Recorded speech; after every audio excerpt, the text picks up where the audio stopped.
সীমান্তের পাহাড়ে দাঁড়িয়ে থাকা রক্তখেকো কিরাজ গাছের অভিশাপ, যে গাছের সামনে সত্য লুকানো যায় না। আজকের ঘটনাটি আমাদের কাছে পাঠিয়েছেন মেহেদী হাসান ছদ্মনাম ব্যবহার করা হয়েছে নিরাপত্তার স্বার্থে। তার বাড়ি নেত্রকোনার সুসং দুর্গাপুর সীমান্ত এলাকায়। বর্তমানে তিনি একটি বেসরকারি উন্নয়ন সংস্থায় চাকরির সুবাদে বহু দুর্গম পাহাড়ি অঞ্চলে কাজ করেছেন। তিনি জানিয়েছেন এই ঘটনাটি তিনি নিজের চোখে দেখেছেন এবং আজও গভীর রাতে সেই ঘটনার কথা মনে পড়লে তার শরীর ঠান্ডা হয়ে যায়। আসসালামু আলাইকুম প্রিয় বন্ধুরা, আশা করি সবাই ভালো আছেন এবং নিরাপদে আছেন। আজ আমি আপনাদের সামনে এমন একটি ঘটনা নিয়ে হাজির হয়েছি যেটি শুধু ভয়ের নয়, বরং মানুষের অন্ধবিশ্বাস আর নিষ্ঠুর বিচার ব্যবস্থার এক ভয়ঙ্কর বাস্তবতা। ঘটনাটি ঘটেছিল 2018 সালের শীতকালে। আমি তখন একটি গবেষণা দলের সাথে পাহাড়ি এলাকার মানুষের জীবনযাত্রা নিয়ে কাজ করছিলাম। আমাদের সঙ্গে ছিল স্থানীয় গাইড জুবায়ের। সারা দিন পাহাড়ি রাস্তা ঘুরে সন্ধ্যার ঠিক আগে আমরা একটি প্রত্যন্ত সীমান্ত গ্রামে পৌঁছাই। তখন পুরো পাহাড় জুড়ে কুয়াশা নেমে এসেছে। বাতাসে ছিল ভেজা মাটি আর পচা পাতার গন্ধ। দূরে কোথাও শিয়ালের দাগ ভেসে আসছিল। গ্রামের মানুষজন আমাদের দেখেই অদ্ভুতভাবে তাকাচ্ছিল, যেন তারা কিছু বলতে চেয়েও বলতে পারছে না। আমরা গ্রামের প্রধান আব্দুল কাদেরের বাড়িতে উঠি। লোকটা প্রথমে খুব স্বাভাবিক আচরণ করলেও কিছুক্ষণ পর হঠাৎ গম্ভীর হয়ে যায়। তারপর নিচু গলায় বলল, আজ রাতে কেউ ঘর থেকে বেরোবেন না, বিশেষ করে উত্তর পাহাড়ের দিকে যাবেন না। আমি অবাক হয়ে কারণ জানতে চাইলে সে কিছুক্ষণ চুপ থেকে বলল, আজ বিচার হবে, পাহাড়ের বিচার। তার কথা শুনে আমি হেসে ফেলেছিলাম। ভেবেছিলাম হয়তো কোনো গ্রাম্য সালিশের কথা বলছে, কিন্তু রাত বাড়ার সাথে সাথে বুঝতে পারলাম বিষয়টা স্বাভাবিক কিছু নয়। রাত প্রায় 11টার দিকে হঠাৎ দূর পাহাড় থেকে ঢোলের শব্দ ভেসে আসতে শুরু করল। শব্দটা ধীরে ধীরে তীব্র হচ্ছিল। গ্রামের প্রতিটি ঘরের দরজা তখন বন্ধ, কেউ বাইরে নেই, অথচ পাহাড়ের দিক থেকে আগুনের লাল আভা দেখা যাচ্ছিল। কৌতূহল সামলাতে না পেরে আমি আর জুবায়ের লুকিয়ে বের হয়ে পড়ি। কুয়াশা ভেদ করে আমরা পাহাড়ের দিকে এগোতে থাকি। যত সামনে যাচ্ছিলাম তত বাতাস ভারী হয়ে উঠছিল। হঠাৎ একসময় আমরা একটা বিশাল কালো গাছ দেখতে পেলাম। জীবনে এত ভয়ঙ্কর গাছ আমি কখনো দেখিনি। গাছটির গুড়ি এত মোটা ছিল যে 5 জন মানুষ হাত ধরাধরি করেও জড়িয়ে ধরতে পারবে না। পুরো গাছ জুড়ে গাঁথা ছিল মরিচা ধরা লোহার পেরেক, ঝুলছিল শুকনো পশুর হাড়, কিছু লাল কাপড় বাতাসে দুলছিল। গাছের গোড়া থেকে বের হচ্ছিল তীব্র দুর্গন্ধ। মনে হচ্ছিল বহুদিনের পচা রক্ত মাটির সঙ্গে মিশে আছে। গাছটির চারপাশে গোল হয়ে দাঁড়িয়েছিল গ্রামের মানুষ। তাদের সবার চোখ নিচের দিকে। মাঝখানে দাঁড়িয়েছিল এক বৃদ্ধ, শরীরে কালো ছাই মাখা, গলায় ঝুলছিল হাড়ের মালা। তার হাতে ছিল মানুষের মাথার খুলি দিয়ে বানানো একটি পাত্র। পাত্রের ভেতরে ছিল ঘন কালো এক ধরনের তরল। ঠিক তখনই 2 জন লোক একটি যুবককে টেনে নিয়ে আসে। ছেলেটার হাত বাঁধা ছিল, মুখ ভর্তি আতঙ্ক।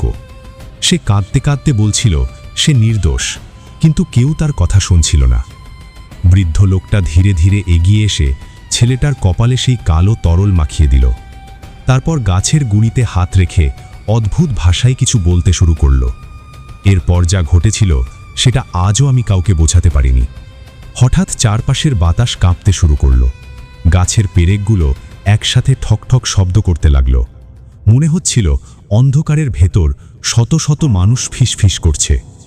আর সেই যুবক হঠাৎ বিকট চিৎকার দিয়ে মাটিতে লুটিয়ে পড়ল। ঠিক সেই জায়গা থেকেই যুবকটি মাটিতে পড়ে ছটফট করছিল। তার শরীর এমনভাবে কাঁপছিল যেন অদৃশ্য কেউ তাকে পুড়িয়ে মারছে। চারপাশের মানুষ মাথা নিচু করে দাঁড়িয়েছিল। কেউ একবারের জন্যও সামনে এগিয়ে আসার সাহস করেনি। বৃদ্ধ লোকটা তখন গাছের গুড়ির সামনে দাঁড়িয়ে চোখ বন্ধ করে অদ্ভুত ভাষায় মন্ত্র পড়ছিল। তার গলার শব্দ কখনো খুব নিচু হয়ে যাচ্ছিল, আবার কখনো হঠাৎ কর্কশ হয়ে উঠছিল। মনে হচ্ছিল একসাথে অনেকগুলো মানুষ কথা বলছে। আমি আর জুবায়ের একটা বড় পাথরের আড়ালে লুকিয়েছিলাম, কিন্তু ভয়ে আমার পুরো শরীর ঠান্ডা হয়ে যাচ্ছিল। তখন হঠাৎ লক্ষ্য করলাম গাছের গুঁড়িতে গাঁথা মরিচা ধরা পেরেকগুলো ধীরে ধীরে নড়ছে, যেন ভেতর থেকে কেউ টেনে বের করার চেষ্টা করছে। বাতাসের গন্ধ আরও তীব্র হয়ে উঠল। সেই গন্ধে পচা মাংস আর রক্তের কটু গন্ধ মিশেছিল। হঠাৎ যুবকটা বিকট চিৎকার দিয়ে উঠে বসে পড়ল। তার চোখ পুরো সাদা হয়ে গেছে, চোখের মণি দেখা যাচ্ছিল না। সে নিজের গলা দু হাতে চেপে ধরে হাঁপাতে লাগল। তারপর এমন এক কণ্ঠে কথা বলা শুরু করল যেটা তার নিজের ছিল না। গলাটা ছিল ভারী আর কর্কশ, মনে হচ্ছিল বহু বৃদ্ধ মানুষ একসাথে কথা বলছে। সে কাঁপতে কাঁপতে বলল, আমি টাকাগুলো নিয়েছি, আমাকে মাফ করে দিন। ওগুলো উত্তর পাহাড়ের শুকনো ঝর্ণার নিচে পুঁতে রেখেছি। তার কথা শুনে চারপাশে দাঁড়িয়ে থাকা লোকজন আতঙ্কে পিছিয়ে গেল। একজন মহিলা কাঁদতে শুরু করল। বৃদ্ধ লোকটা তখন ধীরে ধীরে গাছের গুঁড়িতে একটা বিশাল পেরেক বসিয়ে হাতুড়ি দিয়ে আঘাত করল। ঠং! শব্দটা পুরো পাহাড়ে প্রতিধ্বনি হয়ে ফিরে এলো। আর সেই আঘাতের সাথে সাথে যুবকটা এমনভাবে চিৎকার করল যে আমার বুকের ভেতরটা কেঁপে উঠল। মনে হচ্ছিল তার শরীরের হাড় ভেঙে চুরমার হয়ে যাচ্ছে, অথচ তার গায়ে কোনো আঘাত ছিল না। সে মাটিতে গড়াগড়ি খেতে লাগল, মুখ দিয়ে সাদা ফেনা বের হতে শুরু করল। ঠিক তখনই আমি এমন একটা জিনিস দেখলাম যেটা আজও কাউকে বলতে ভয় পাই। গাছের গুঁড়ির ফাঁক দিয়ে ধীরে ধীরে কয়েকটা কালো হাত বের হয়ে আসছিল। হাতগুলো মানুষের মতো হলেও অস্বাভাবিক লম্বা, আঙুলগুলো শুকনো ডালের মতো চিকন। সেই হাতগুলো ধীরে ধীরে যুবকটার দিকে এগিয়ে যাচ্ছিল। আমি নিজের চোখকে বিশ্বাস করতে পারছিলাম না। জুবায়ের আমার হাত শক্ত করে চেপে ধরল, তার শরীরও কাঁপছিল। হঠাৎ যুবকটা নিজের বুক চাপড়ে কাঁদতে শুরু করল। সে বলছিল, ওরা আমাকে ছাড়ছে না, ওরা আমার ভেতরে ঢুকে গেছে, আমার নিঃশ্বাস বন্ধ হয়ে আসছে, আমাকে বাঁচান। বৃদ্ধ লোকটা তখন গম্ভীর গলায় বলল, সত্য লুকালে কিরাস গাছ আত্মা খেয়ে ফেলে। এরপর সে আবার হাতুড়ি তুলে দ্বিতীয় পেরেকটাতে আঘাত করল। ঠং! এইবার পুরো গাছটা কেঁপে উঠল। চারপাশে এমন এক ফিসফিস শব্দ শুরু হলো যেন শত শত মৃত মানুষ একসাথে কান্না করছে। পাহাড়ের বাতাস হঠাৎ বরফের মতো ঠান্ডা হয়ে গেল। আমার মনে হচ্ছিল কেউ আমার ঘাড়ের পেছনে নিঃশ্বাস ফেলছে। ঠিক তখনই জুবায়ের ফাঁপা গলায় বলল, ভাই, আমাদের এখান থেকে চলে যেতে হবে এক্ষুনি। কিন্তু তখন আর ফিরে যাওয়ার সুযোগ ছিল না, কারণ ঠিক সেই মুহূর্তে গাছটার ভেতর থেকে দুটো জ্বলন্ত চোখ আমাদের দিকে তাকালো। আমি আর জুবায়ের তখন পাথরের আড়ালে দাঁড়িয়ে কাঁপছিলাম। গাছের ভেতরের সেই জ্বলন্ত চোখ দুটো ধীরে ধীরে বড় হতে শুরু করল। মনে হচ্ছিল অন্ধকারের ভেতর থেকে কোনো বিশাল কিছু জেগে উঠছে। চারপাশের বাতাস এত ঠান্ডা হয়ে গিয়েছিল যে নিঃশ্বাস নিতে কষ্ট হচ্ছিল। গ্রামের মানুষজন তখন মাটিতে মাথা ঠেকিয়ে বসে পড়েছে। কেউ চোখ তুলে তাকানোর সাহস পর্যন্ত করছিল না। হঠাৎ কিরাস গাছের গুঁড়ি থেকে বিকট একটা ফাটার শব্দ হলো। তারপর যা বের হয়ে এলো সেটা মানুষ ছিল না। অন্ধকারের ভেতর থেকে ধীরে ধীরে একটা কালো অবয়ব বের হতে লাগলো। তার পুরো শরীর শুকনো লোমে ঢাকা, হাতগুলো অস্বাভাবিক লম্বা, চোখ দুটো আগুনের মতো জ্বলছিল।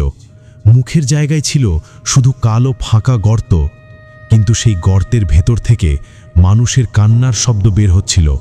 মনে হচ্ছিল একসাথে শত শত মানুষ সাহায্যের জন্য চিৎকার করছে। আমি ভয়ে পাথর হয়ে গিয়েছিলাম। জুবায়ের আমার কানে ফিসফিস করে বলল, ওটাই পাহাড়ের রক্ষক, যারা বিচার করে। ঠিক তখনই সেই অবয়বটা ধীরে ধীরে যুবকটার সামনে এসে দাঁড়ালো। যুবকটা তখন কাঁদছিল, সে হাত জোর করে ক্ষমা চাইছিল, কিন্তু অবয়বটা কোনো কথা বলছিল না, শুধু তার জ্বলন্ত চোখ দিয়ে তাকিয়েছিল। হঠাৎ গাছের সব পেরেক একসাথে কাঁপতে শুরু করল। ঠক ঠক ঠক ঠক, পুরো পাহাড়ে সেই শব্দ প্রতিধ্বনিত হচ্ছিল। তারপর অবয়বটা ধীরে ধীরে নিজের হাত যুবকটার মাথার উপর রাখল। সেই মুহূর্তে যুবকটা এমনভাবে চিৎকার করল যে মনে হচ্ছিল তার আত্মা শরীর থেকে ছিঁড়ে বের হয়ে যাচ্ছে। তার শরীর বাঁকতে শুরু করল, হাত পা অস্বাভাবিকভাবে মোচড়াতে লাগল, মুখ দিয়ে কালো রঙের ঘন তরল বের হতে শুরু করল। গ্রামের কয়েকজন মহিলা আতঙ্কে কান্না শুরু করে দিল। বৃদ্ধ লোকটা তখন গম্ভীর গলায় বলল, কিরাস কখনো মিথ্যা ক্ষমা করে না। এরপর আচমকা চারপাশের বাতাস ঝড়ের মতো ঘুরতে শুরু করল। আগুনের মশালগুলো একসাথে নিভে গেল। পুরো পাহাড় ডুবে গেল অন্ধকারে, শুধু সেই দুটো জ্বলন্ত চোখ দেখা যাচ্ছিল। আমি তখন বুঝতে পারলাম কিছু একটা আমাদের দিকেও এগিয়ে আসছে। হঠাৎ আমার কাঁধে বরফের মতো ঠান্ডা একটা হাত স্পর্শ করল। পেছনে তাকাতেই দেখি একটা শুকনো মুখ আমার একদম পাশে। মুখের চামড়া ঝুলে পড়েছে, চোখ নেই, শুধু কালো গর্ত, আর সেই গর্তের ভেতর থেকে পচা গন্ধ বের হচ্ছিল। আমি চিৎকার দিয়ে পিছিয়ে পড়ে যাই। জুবায়ের তখন কোরআনের আয়াত পড়তে পড়তে আমাকে টেনে উঠালো। আমরা প্রাণপণে দৌড়াতে শুরু করলাম, কিন্তু যত দৌড়াচ্ছিলাম তত মনে হচ্ছিল কেউ আমাদের পেছনে দৌড়াচ্ছে। পাহাড়ের ভেতর অদ্ভুত ফিসফিস শব্দ প্রতিধ্বনি হচ্ছিল। হঠাৎ জুবায়ের থেমে গেল। আমি পেছনে তাকিয়ে দেখি সে স্থির হয়ে দাঁড়িয়ে আছে, তার চোখ গাছের দিকেই। আমি তাকে টানতে যাব, ঠিক তখনই অন্ধকারের ভেতর থেকে একটা কালো ছায়া ঝাঁপিয়ে পড়ল তার উপর। জুবায়েরের চিৎকার আজও আমি ভুলতে পারিনি। আমি আর পেছনে তাকাইনি। পাগলের মতো দৌড়াতে দৌড়াতে ভোরের দিকে গ্রামের বাইরে এসে অজ্ঞান হয়ে পড়ি। পরদিন সকালে আমার জ্ঞান ফিরেছিল একটি সীমান্ত ক্যাম্পে। স্থানীয় কয়েকজন আমাকে অচেতন অবস্থায় রাস্তার পাশে পড়ে থাকতে দেখেছিল, কিন্তু জুবায়েরকে আর কখনো খুঁজে পাওয়া যায়নি। সবচেয়ে ভয়ঙ্কর বিষয় ছিল এর পরের ঘটনা। 2 দিন পর কয়েকজন সাহস করে সেই পাহাড়ি গ্রামে গিয়েছিল, কিন্তু সেখানে কোনো মানুষ ছিল না। পুরো গ্রাম খালি, ঘরগুলো পরিত্যক্ত। আগুনের চিহ্ন আছে, কিন্তু কোনো মৃতদেহ নেই। শুধু পাহাড়ের মাঝখানে সেই কিরাস গাছটা দাঁড়িয়েছিল, আর গাছের গুঁড়িতে নতুন একটা পেরেক গাঁথা ছিল। পেরেকের নিচে শুকনো রক্ত দিয়ে লেখা ছিল একটি নাম, জুবায়ের। আজও গভীর রাতে ঘুম ভেঙে গেলে আমি সেই পেরেকের শব্দ শুনতে পাই। মনে হয় অন্ধকারের ভেতর কেউ ফিসফিস করে বলছে, সত্য লুকানো যায় না। যদি ঘটনাটি ভালো লেগে থাকে তাহলে লাইক, কমেন্ট, শেয়ার করতে ভুলবেন না। আপনাদের ভালোবাসা এবং সমর্থনই আমাদের নতুন নতুন ভয়ঙ্কর ঘটনা নিয়ে আসতে অনুপ্রাণিত করে। পাশে থাকবেন। খুব শীঘ্রই আরও বাস্তব এবং হৃদয় কাঁপানো নতুন ঘটনা নিয়ে হাজির হব ইনশাআল্লাহ। আজকের এই ঘটনাটি পাঠিয়েছেন যশোর থেকে আকরাম হোসেন নিজেই, আর তার একটা কথাই বারবার কানে বাজছে। যেদিন বিলের পাশে গিয়েছিলাম সেদিন কিছু একটা আমার সাথে ফিরে এসেছে। এই ঘটনাটা শোনার পর আপনি রাতে একা থাকতে চাইবেন না। শেষ পর্যন্ত শোনার সাহস আছে তো? যশোর থেকে আকরাম হোসেন নামে একজন আমাদের কাছে এই ঘটনাটা পাঠিয়েছেন। তিনি লিখেছেন, অনেকদিন দ্বিধায় ছিলেন এটা জানাবেন কিনা, কারণ ঘটনাটা শোনালে অনেকেই হয়তো বিশ্বাস করবে না। কিন্তু তার নিজের ভাষায় তিনি যা দেখেছেন সেটা ভুলে থাকা সম্ভব না, আর চুপ করে থাকাও সম্ভব না। ঘটনাটা কয়েক মাস আগের। গ্রামের বাড়িতে বেড়াতে গিয়েছিলেন তিনি। জায়গাটা খুবই নিরিবিলি, চারপাশে গাছপালা আর মাঝখানে একটা পুরনো বিল, যেটা নিয়ে ছোটবেলা থেকেই নানা গল্প শুনে আসছেন।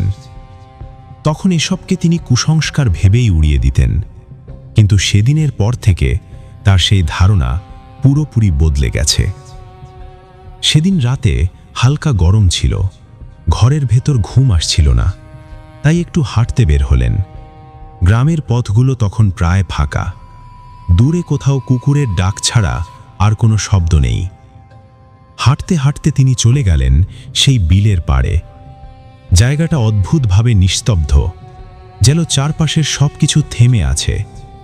পানির ওপর হালকা কুয়াশা, আর গাছগুলোর ছায়া পানিতে মিশে গিয়ে অচেনা এক পরিবেশ তৈরি করেছে। হঠাৎ তার চোখে পড়ে পানির ভেতরে একটা অস্বাভাবিক আলো। প্রথমে মনে হয়েছিল হয়তো চাঁদের প্রতিফলন, কিন্তু ভালো করে তাকাতেই বুঝলেন আলোটা নড়ছে, খুব ধীরে ধীরে, যেন পানির নিচে কেউ চলাফেরা করছে। তার ভেতরে অজানা এক অস্বস্তি কাজ করতে শুরু করল, কিন্তু কৌতূহল তাকে জায়গা থেকে সরতে দিল না। ঠিক তখনই পানির ভেতর থেকে একটা বড় মাছ লাফ দিয়ে উঠল, কিন্তু সেটাকে স্বাভাবিক মাছ মনে হয়নি। তার চোখ দুটো অস্বাভাবিকভাবে উজ্জ্বল, আর কিছুক্ষণ পানির ওপর ভাসতে ভাসতে যেন সরাসরি তার দিকে তাকিয়েছিল। মুহূর্তের মধ্যে সেটা আবার পানির ভেতরে চলে গেল, কিন্তু সেই চোখের দৃষ্টি তার ভেতরে অদ্ভুত এক ভয় ঢুকিয়ে দিল। তিনি পেছনে সরে আসতে যাচ্ছিলেন, তখনই অনুভব করলেন তার পেছনে কেউ দাঁড়িয়ে আছে। ধীরে ধীরে ঘুরে তাকাতেই দেখলেন কিছুটা দূরে একটা মেয়ে দাঁড়িয়ে। লাল শাড়ি, খোলা চুল, কিন্তু মুখটা স্পষ্ট দেখা যাচ্ছে না। মেয়েটা একদম শব্দহীনভাবে তার দিকে এগোতে শুরু করল। পায়ের কোনো আওয়াজ নেই, মাটিতে কোনো ছাপ নেই, যেন ভেসে আসছে। তার শরীর ঠান্ডা হয়ে গেল। তিনি চিৎকার করতে চাইলেন, কিন্তু গলা দিয়ে শব্দ বের হলো না। মেয়েটা কাছে এসে থামল, তারপর ধীরে মাথা তুলল। তখন তিনি দেখলেন তার চোখ পুরোপুরি কালো, কোনো সাদা অংশ নেই। সেই চোখের ভেতরে এমন এক শূন্যতা যা মানুষ নয়। ঠিক সেই সময় তার কানে ভেসে এলো খুব নিচু স্বরের ফিসফিসানি। কেউ যেন তার নাম ধরে ডাকছে, খুব কাছ থেকে, কিন্তু চারপাশে কেউ নেই। শব্দটা বারবার তার কানে বাজতে লাগলো, আর তিনি অনুভব করলেন তার শরীর ভারী হয়ে যাচ্ছে, যেন ভেতর থেকে শক্তি কেউ টেনে নিচ্ছে। হঠাৎ আবার পানির ভেতর থেকে সেই মাছটা লাফ দিয়ে উঠল, কিন্তু এবার সেটা মাঝ আকাশে উঠে কয়েক সেকেন্ড স্থির রইল, যেন সময় থেমে গেছে। তারপর এক মুহূর্তে সব কিছু অন্ধকার হয়ে গেল। কতক্ষণ তিনি অচেতন ছিলেন সেটা বলতে পারেননি। যখন জ্ঞান ফিরল তখন তিনি বিলের পাড়েই পড়েছিলেন। চারপাশ স্বাভাবিক, কোনো কুয়াশা নেই, কোনো আলো নেই, মেয়েটারও কোনো চিহ্ন নেই। কিন্তু তার মনে হচ্ছিল কিছু একটা বদলে গেছে। তিনি দ্রুত বাড়িতে ফিরে আসেন। সেই রাতের পর থেকেই অদ্ভুত কিছু ঘটতে শুরু করে। মাঝরাতে ঘুম ভেঙে যায়, কারণ স্পষ্ট শুনতে পান কেউ তাকে ডাকছে, কখনো জানালার পাশে, কখনো দরজার ওপাশে। দরজা খুলে দেখলে কেউ নেই। কয়েকদিন পর এক সকালে তিনি নিজের শরীরে কিছু দাগ দেখতে পান, সরু লম্বা আঁচড়ের মতো, যেন কেউ ইচ্ছে করে কেটে রেখেছে। তখন তিনি নিশ্চিত হন ওই রাতের ঘটনাটা কোনো স্বপ্ন ছিল না। সবচেয়ে ভয়ঙ্কর ঘটনা ঘটে এর কিছুদিন পর। এক রাতে তিনি আবার সেই ফিসফিস শব্দটা শুনতে পান, কিন্তু এবার শব্দটা শুধু ডাকছিল না, বরং তাকে বাইরে যেতে বলছিল। অদ্ভুতভাবে তার মনে হচ্ছিল তিনি বাধ্য হচ্ছেন। দরজার দিকে হাঁটা শুরু করেছিলেন, কিন্তু ঠিক তখনই হঠাৎ তার চোখ পড়ে দরজার নিচ দিয়ে আসা ছায়ার দিকে। ছায়াটা মানুষের মতো না, লম্বা, বিকৃত আর নড়াচড়া করছিল এমনভাবে যেন দরজার ওপাশে দাঁড়িয়ে থাকা জিনিসটা কোনো স্বাভাবিক সত্তা না। তিনি আর দরজা খোলেননি, সারা রাত ভয়ে বসেছিলেন। ভোর হওয়ার সাথে সাথে সব কিছু আবার স্বাভাবিক হয়ে যায়। তিনি শেষের দিকে লিখেছেন, এখনও মাঝে মাঝে সেই ডাক তিনি শুনতে পান, কিন্তু আর কখনো সাড়া দেন না, কারণ তিনি বুঝে গেছেন ওই বিল শুধু একটা জায়গা না, সেখানে কিছু আছে যা মানুষের মতো দেখতে হতে পারে, মানুষের মতো ডাকতে পারে, কিন্তু মানুষ না। আর একবার যদি কেউ তার ডাকে সাড়া দেয়, তাহলে হয়তো আর ফিরে আসা সম্ভব না। ঘটনাটি এই পর্যন্তই। কেমন লাগলো অবশ্যই কমেন্ট বক্সে জানিয়ে যাবেন। চলুন চলে যাই এখন পরবর্তী ঘটনায়। আসসালামু আলাইকুম, আমার নাম মোহাম্মদ নিশাদ, বাসা সিংড়া, এবং আপনারা ঠিক জানেন সিংড়াতে চরণ বিল এলাকা, আর বিলের মাঝখান দিয়ে রাস্তা চলে গেছে। যখন ভরপুর বর্ষা থাকে তখন রাস্তাও ডুবে যায়। ঘটনাটি ঘটেছে বর্ষার ঠিক শেষের দিকে। পানি বিল থেকে একটু কমে গিয়েছিল এবং মাঝখান থেকে রাস্তা বের হয়েছিল। আমি নিশাদ এবং আমার সাথে ছিল শিয়াব।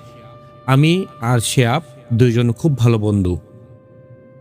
আমরা দুই বন্ধু একসাথে চলাফেরা, আড্ডা সব কিছু দিতাম। তো একদিন ঠিক 8টার দিকে আমরা আড্ডা দিচ্ছিলাম চার দোকানে। দিতে দিতে এক সময় হঠাৎ করে মনে পড়ে, আমি শিয়াবকে বলি, বন্ধু আজকে বিলে আমরা ট্যাটা দিয়ে মাছ ধরবো। মাছ ধরাটা একটি নেশা। আর বিলের যে শোল মাছ আরও বিভিন্ন মাছ পাওয়া যায়, আমি সাধারণত সব মাছ খাই না, কিন্তু মাছ ধরার যে নেশা, এই নেশার জন্য মাঝে মাঝে মাছ ধরতে যাইতাম। তখন শিয়াব আর আমি সিদ্ধান্ত নিলাম, এবং যেমন কথা তেমনই কাজ। সেই রাত্রে মাছ ধরতে যাব। বাসা থেকে ট্যাটা নিলাম এবং একটা দড়ি নিলাম, দড়ি আর ছোট একটা ব্যাগ নিলাম। ছোট মাছগুলো ব্যাগের মধ্যে রাখা দিই, আর বড় মাছ পেলে দড়ির মধ্যে নিয়ে ঝুলিয়ে নিই আর কি, হাতে ট্যাটা। তখন দুই বন্ধু বের হয়ে ঠিক রাত 10টা বাজে বের হয়ে যাওয়ার পথে আমাদের একটি কাকা ছিল, নাম হচ্ছে মোকলেস। তো মোকলেস কাকাকে বললাম, কাকা মাছ ধরতে যাবেন? তো চলেন একসাথে মাছ ধরতে যাই। আমরা বলার সাথে সাথে মোকলেস কাকা বলল, ঠিক আছে চলো, আমিও যাব তাহলে। তখন আমাদের ওই মোড়ে মানে বিলের যাওয়ার আগে ওই পথের মোড়ে দাঁড়াইলাম এবং মোকলেস চাচা যখন বের হয়ে আসলো, বলে কি আমার বাসা যেই পাড়ায়, আর মোকলেস এবং আমার শিয়াব ফ্রেন্ড ওই দুই বন্ধুর বাসা হচ্ছে বিল থেকে একটু কাছে, আর আমার বাসা হচ্ছে ওই পাড়া থেকে একটু দূরে, মানে অন্য পাড়ায় আর কি। আমি ওখান থেকে বের হয়ে এসে সবার হাতে আড্ডা দিয়ে একসাথে বের হলাম। ঠিক রাত 10টার দিকে 3 জন বের হলাম, আমি, শিয়াব আর মোকলেস চাচা। বিলে গেলাম। ঠিক 10টা থেকে 11টা পর্যন্ত বিলে মাছ ধরার চেষ্টা করলাম। ঠিক মাছ মানে কম পাইলাম আর কি। এরই মাঝে হঠাৎ করে পুরো আকাশ মেঘালয় হয়ে গেল। মেঘ, ঝড় হবে এরকম মনে হচ্ছে, বাতাস উঠতে শুরু করলো। তখন আমি মোকলেস কাকাকে বললাম, কাকা আজকে তো আকাশের মানে মেঘ, অবস্থা খুব ভালো না, তো চলেন আজকে আমরা বাসায় চলে যাই। এর মাঝে শিয়াব বলল, হ্যাঁ কাকা চলেন, আমরা তাহলে এখন চলে যাই। তখন মোকলেস কাকা বলল, যখন আসছি আর একটু থাকি, দেখি মাছ পাই নাকি। মাছ তো আজকে খুব একটা পাইলাম না। এরকম করতে করতে গভীর জঙ্গলের দিকে যাইতে শুরু করলো। বিলের ধার দিয়ে যেতে যেতে যেতে একটা জঙ্গলের দিকে যাওয়া শুরু হলো এবং ওখানে যেয়ে দেখি বিভিন্ন রকমের মাছ দেখা যাচ্ছে। আপনারা ঠিক জানেন, যখন বর্ষা শেষে নদীতে যখন গর্ত থাকে ওখানে কিন্তু সব মাছগুলো একখানটি যে মানে জড়ো হয় আর কি, ঠিক হয়। তখন ওখান থেকে মাছ ধরতে শুরু করলাম। আমি ঠিক 6টার মতো শোল মাছ পাইলাম, বড় বড় শোল। ওই শোল মাছগুলো আমি ওই কানের মধ্যে দিয়ে দড়ি ঢুকে দিয়ে মালার মতো গেঁথে আমি মাজাতে বেঁধে নিলাম। এবং শিয়াবও মাছ পাইছিল, মোকলেস চাচাও ভালোই মাছ পাইছিল। তখন এক সময় আমি আর শিয়াব বললাম, চাচা চলেন আজকে চলে যাই, আকাশের অবস্থা ভালো না, এইদিকে হালকা বাতাস, মানে এমন মেঘ করে আছে মনে হয় ঝড় হবে। হ্যাঁ, তখন আমরা 3 জন সিদ্ধান্ত নিলাম আমরা চলে যাব। তখন বাজে ঠিক রাত 12টা। তখন ঠিক মোকলেস চাচা এবং শিয়াবের বাসা ওখান থেকে কাছেই। তখন ইটপাড়া রাস্তা ছিল, আর ওখান থেকে ওই চাচাকের বাসা আর শিয়াবের বাসায় যেতে হালকা মাটির একটা রাস্তা বাজে, মাটির। তখন ওরা মাটির রাস্তা দিয়ে আস্তে আস্তে বাসায় চলে যাওয়ার সিদ্ধান্ত নেয়, আর আমাকে বলে তাহলে তুই বাসায় যা, আমরা চলে গেলাম। তখন আমার অন্য পাড়া যেহেতু বাসা একটু দূরে যেতে হবে, তখন বললাম ঠিক আছে তাহলে তোমরা চলে যাও, আমি চলে যাচ্ছি। মাছ তখন হাতে নিলাম, এক হাতে মাছ আর আরেক হাতে টর্চ লাইট, এবং অন্য হাতে মানে এক হাতে মাছ আর ওই হাতে টর্চ লাইট আর অন্য হাতে হচ্ছে ট্যাটা। তখন আমি ঠিক আস্তে আস্তে যেতে শুরু করলাম। বলে রাখি, যাওয়ার পথে আমাদের ওখান থেকে মানে ডাল একটা রাস্তা আছে, মানে হাই রোডটা পার হতে হয়। তখন আমি ইটের রাস্তা ধরে আসতেছি, আস্তে আস্তে ওই হাই রোডটা পার হয়ে যাওয়ার পরে ওখানে একটা মাঝি রাস্তা পাওয়া যাবে, ছোট একটা সরু রাস্তা, সাইডে একটু বাঁধঝাড় আছে, এবং ওই বাঁধঝাড়ের এই পাশে মানে রাস্তার হাই রোডের এই পাশে একটা মাদ্রাসা, তারপরে হাই রোড রাস্তা, তারপরে হচ্ছে বাঁধঝাড়, তারপরে আমাদের পাড়া। তাই আমি আস্তে আস্তে হেঁটে যাচ্ছি। যেতে যেতে ওইদিকে আকাশ মেঘ, ঠান্ডা বাতাস, বৃষ্টি, মানে হালকা করে বৃষ্টি শুরু হয়েছে, এমন বাতাস হচ্ছে মনে হয় আমার মাছ মানে আমি সহ চলে যাবো এরকম অবস্থা। তখন দৌড় করতে শুরু করলাম, বাসায় গেলেই তো হয়ে গেল, ঠিক 10 মিনিট হেঁটলেই বাসাটা পেয়ে যাব। তখন আমি যেতে শুরু করলাম, যাইতে যাইতে ঠিক মাদ্রাসার আগে তখন আমি লক্ষ্য করলাম আমার পাশে একটা ছায়া দেখা যাচ্ছে, ছায়া হালকা করে বিদ্যুৎ চমকাচ্ছে। এরই মাঝে স্পষ্ট দেখতে পারলাম, হ্যাঁ একটা ছায়া দেখতে পাচ্ছি, কালো ছায়াটা অনেক বড়। তখন আমি কিছু মানে বুঝে না বোঝার ভান করে আমি রিল্যাক্সে চলে যাচ্ছি, কিন্তু মনের মধ্যে কিন্তু ভয় কিন্তু জমা হয়ে আছে। যেতে যেতে একসময় মনে হয় আমার হাতের যে মাছ ছিল ওই মাছ ধরে মনে হয় কে জানি টান দিচ্ছে, এরকম টান দিচ্ছে। আমি অনুভব করতে পারলাম। তখন ওই লাইট আমি ওই ট্যাটার হাতে নিলাম এবং জোরে একটা অ্যাসকা মেরে একটু দৌড় মারলাম। তখন কোথায় যাব ঠিক বুঝতে পারতেছি না। হঠাৎ করে দিকে আমার সামনে ওই কালো ছায়াটা, অবয়ব সৃষ্টি, দাঁত বিশাল বড় বড় দাঁত দেখে তার মাথা ঘুরে যাচ্ছে। তখন আমি ভাবলাম, আল্লাহ, আজকেই মনে আমার শেষ রাত। কথা বলার পরে তখন আমি ওই মাদ্রাসার ভেতর ঢুকে বললাম হালকা। ঢোকার পরে মাদ্রাসায় যেহেতু ছাত্ররা লেখাপড়া করে, একটা সাইডে একটা বারান্দার মতো, ওখানে আমি উঠলাম এবং ওইদিক প্রচুর বৃষ্টি হচ্ছে।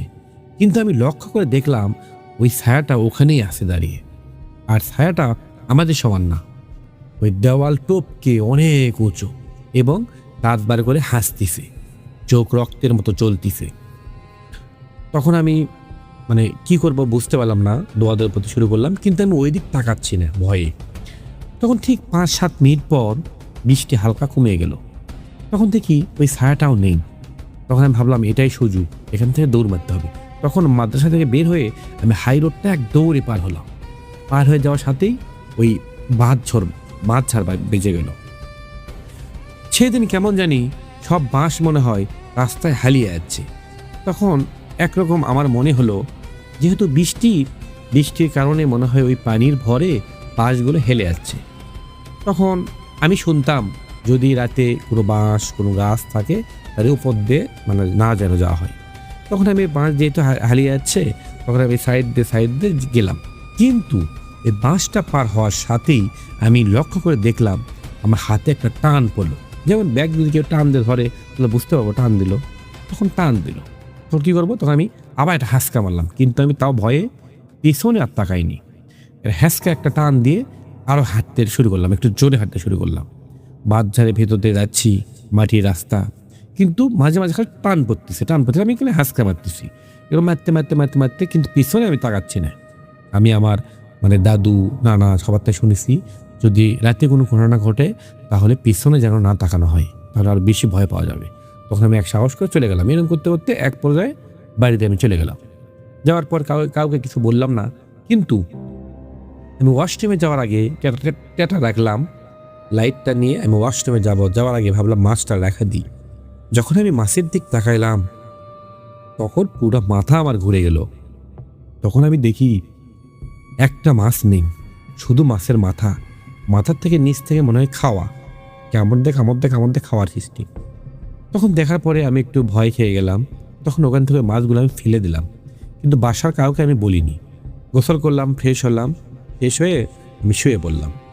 শুয়ে পড়ার পর ঠিক ফজরের আজানের আগে আমি অনুভব করলাম মনে হচ্ছে আমার জানালায় কেউ একটা আছে। তখন জানালায় হালকা করে এগিয়ে গেলাম। যাওয়ার পর ওই যে ছায়াটা দেখছিলাম অবয়বটা ওখানে দাঁড়িয়ে আছে, চোখ রক্তের মতো জ্বলতেছে। তখন বলেন, ওই রাত্রে এরকম অবস্থা দেখলে কেমন লাগবে?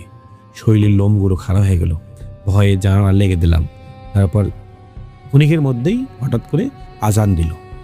তখন আমি জানলা খুলে দেখি কেউ নেই। হ্যাঁ, শুয়ে পড়লাম, ঘুম আসলাম। পরের দিন সকালে উঠলাম, আমার শরীরে গায়ে জ্বর আসছে। তারপর ওষুধ খাইলাম, ভালো হয় না। পরের দিন তখন আমি ওই 3টার দিকে 4টার দিকে দেখি জানালার হাত দিয়ে কেউ পার হয়ে যাচ্ছে।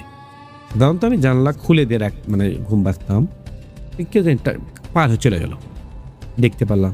কিন্তু অল্প একটু পর দেখি ওই জানালায় ওই দেহ, চোখ, মুখ। আমি যে উঠতে পারতেছি না, আমার হাত পা সব কিছু অবশ হয়ে গেছে, চিৎকার করতে পারতেছি না।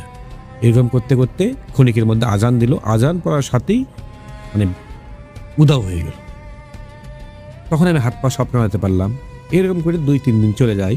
যাওয়ার পরে এদিকে কিন্তু আমার গায়ে জ্বর ভালো হচ্ছে না। তখন আমার আম্মুকে আমি সব কিছু খুলে বললাম। বলার পর বলতেছে, এটা মনে হয় তুই মনের ভুল, আর রাতে বের হোস না আর। তাই বলার পর আমি আবার কিছু করলাম না, জ্বরে ওষুধ খাওয়াইলো মা। খাওয়ার পরে আমি শুয়ে পড়লাম। ঠিক রাত 3টার দিকে আবার একই অবস্থা। 7 থেকে দিন পার হয়ে গেল, জানালায় চোখ থাকে, জলে রক্তের মতো, আমি লড়তে পারি না, হাঁটতে পারি না, চিৎকার করতেছি, কিন্তু চিৎকার মুখ দিয়ে কথাগুলো বের হচ্ছে না। তখন আমি পরের দিন আবার আজান দিল, চলে গেল। পরের দিন সকালবেলা আমি আবার মাকে সব কিছু খুলে বললাম, মা বাবাকে। তখন বাবা বলতেছে হয়তো বা তোকে কোনো বোবাই ধরছে, থাকে না আমরা শুনি বোবাই ধরে, তখন কেউ বিশ্বাস করে না, মনের ভুল। তখন আমি কি করব, কাকে বলবো, বিশ্বাস করি না, মানে করি না যে আমি যেই ঘরে থাকি ওই ঘরে অন্য কেউ থাকতে পারে না। প্রচুর পচা মাছের গন্ধ, এরকম গন্ধ আসে, খালি মাছের গন্ধ, পচা পচা মাছের গন্ধ। এরপরে পরের দিন শুয়ে বললাম, এদিকে কিন্তু আমার শরীরে গাও জ্বর, আস্তে আস্তে শরীরটা শুকিয়ে যাচ্ছে। পরে আমার ঘরের দরজা খুলে রাখছি, রাখার পর আমি শুয়ে ঘুমাচ্ছি। ঠিক ফজরে একটু আগে আমার ওই একই অবস্থা আবার শুরু হয়েছে, পুরো শরীর ঘেমে গেছে, কিছু করতে পারতেছি না। সেই দিন আরও ভয়ে মনে হয় হাত মনে হয় জানালা দিয়ে আমার ধরবে আর কি, আমি আরও ভয় খেয়ে গেছি, পুরোটা শরীর ঘেমে গেছে। তখন হঠাৎ করে দেখি, মানে তখন আমার জানালা দরজা খোলা ছিল তো, এই জন্য আমার মা এইসব কিছু দেখছে, আমার এই অবস্থা, মানে কেমন ছটপট করতেছি, আমার মা সব দেখতেছে।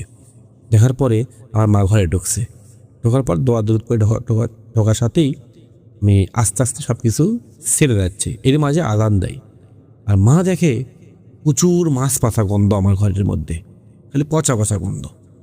তখন মা বাবাকে সব কিছু খুলে বলেছে, বলার পরে ওরা বিশ্বাস করছে এটা সাধারণ কোনো বিষয় না, এটা কোনো একটা কিছু হচ্ছে আমাদের সন্তানের সাথে। তখন মসজিদে একটা ইমাম সাহেব আছে, ইমাম সাহেব সমস্ত কথা আমার বাবা খুলে বলার পরে ইমাম সাহেব বলতেছে আমি আপনাদের বাসায় যাবো হেনি। তখন বাসায় আসার পর ঝাড়া ফুঁক দেয়, পানি পড়া দেয়, তাবিজ দেওয়ার পরে যতদিন তাবিজ ছিল ভালোই ছিল, আস্তে আস্তে আমি স্বাভাবিক সুস্থ। কিন্তু এর মাঝে হুজুর একটা তাবিজ দিয়েছিল আমাকে বালিশের নিচে রাখার জন্য। 7 দিন 10 দিন পার হয়ে যায়, আমার জ্বর ভালো, আমার শরীর আস্তে আস্তে রিকভারি হওয়া শুরু হয়েছে, মানে ভালো হওয়া শুরু হয়েছে। তখন ঠিক 7 দিন পর 10 দিন পর দেখে বালিশের নিচে ওই তাবিজটা নেই, উধাও। কে তাবিজটা কোথায় গেল? তখন সেই রাত্রে আবার ওইরকম প্রবলেম শুরু হলো। তখন আমার মাকে আমি আবার সব কিছু বললাম, বলার পরে মা বাবাকে বলল।